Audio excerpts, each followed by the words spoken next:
Département de la Marne, 3 avril 2007. Une foule est amassée sur un pont. Tout à coup,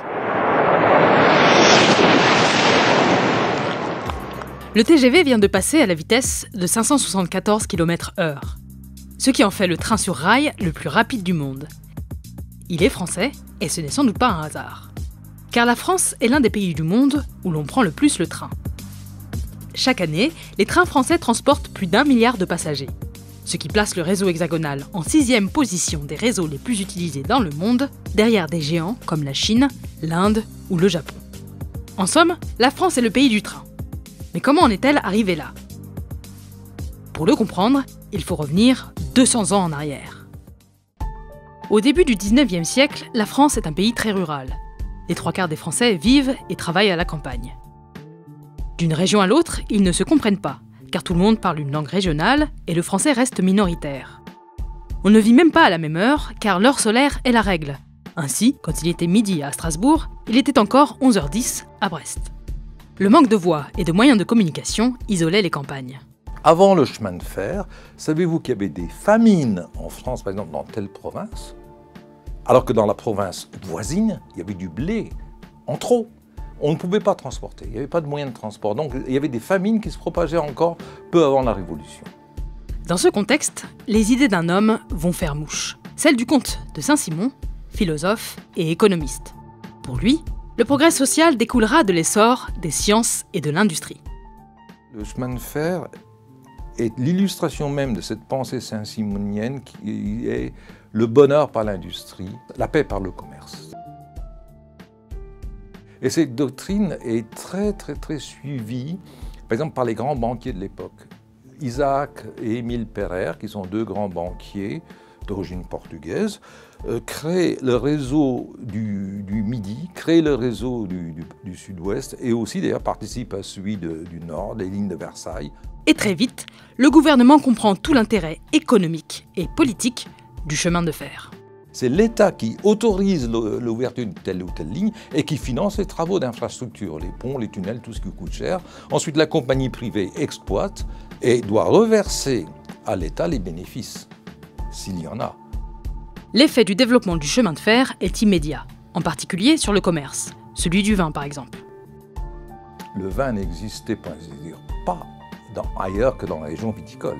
C'est-à-dire le sud de la France, le Languedoc, la Provence. Et le chemin de fer va permettre, par exemple, avec des trains entiers de wagons-citernes, pardon, des wagons-foudres, c'est des wagons avec des gros tonneaux en bois, vous voyez, c'est dès 1870, 1880, il y a des trains entiers qui montent depuis le Midi, qui amènent le vin. L'État prend aussi conscience que le train pourrait lui permettre de mieux contrôler le territoire depuis Paris. C'est entre autres pour cette raison que Charles de Freycinet, ministre des Travaux publics, fait voter une série de grands travaux du rail en 1879. L'objectif ? Relier toutes les sous-préfectures et le plus de chefs-lieux de canton du pays. Et en quelques dizaines d'années, plus de 9000 nouveaux kilomètres de chemin de fer sont construits. Voici à quoi ressemblait le réseau français en 1870. Voici à quoi il ressemblait 20 ans plus tard. Et voici à quoi il ressemblait 40 ans plus tard. Au début du XXe siècle, le réseau ferroviaire français compte 40 000 km de voies. C'est plus qu'aujourd'hui. La France vit sa belle époque. L'isolement des campagnes est brisé, les ruraux viennent travailler en ville, la croissance dure. Toute la France vit à l'heure de Paris, l'administration et le français sont partout. Arrive alors une crise économique, puis la concurrence de l'automobile et des autocars. Les compagnies de chemin de fer sont déficitaires, 10 000 km de lignes secondaires sont supprimées. Pour faire face à ce défi, l'État crée en 1937 la Société nationale des chemins de fer français, ou SNCF, et y regroupe l'activité des 5 compagnies existantes. La SNCF, en même temps, c'est une création qui met à plat et au grand jour les comptes. L'État est désormais actionnaire, 51%, c'est important. Et savez-vous qui a trouvé tout ça? C'est René Meyer. René Meyer est un homme politique et il crée une œuvre assez sage qui consiste finalement à prolonger le travail des compagnies en les déchargeant finalement de leurs dettes vis-à-vis de l'État. Le chemin de fer récupère l'ensemble de ce qu'il a d'ailleurs lui-même investi, l'État, c'est-à-dire les infrastructures, les gares, les lignes, etc. Reprend tout le matériel et va répartir le matériel roulant, locomotive, voiture et wagon et les autres rails d'une manière un peu plus coordonnée. Vous voyez, on rééquilibre tout. Il y a donc au moins une qualité qui est celle de l'organisation. Le train est sauvé. Mais dans les années qui suivent la Seconde Guerre mondiale, la SNCF affronte une nouvelle fois la concurrence. La SNCF sera très malheureuse dans les années 60, quand le libéralisme arrive, le tout pétrole, le tout béton, le tout bagnole, l'ADS 19 ou la Caravelle d'Air France, c'est bien mieux que le train, qui est ringard, poussiéreux, sale, crottu, lent et gréviste. Et qu'est-ce qui va sauver le chemin de fer?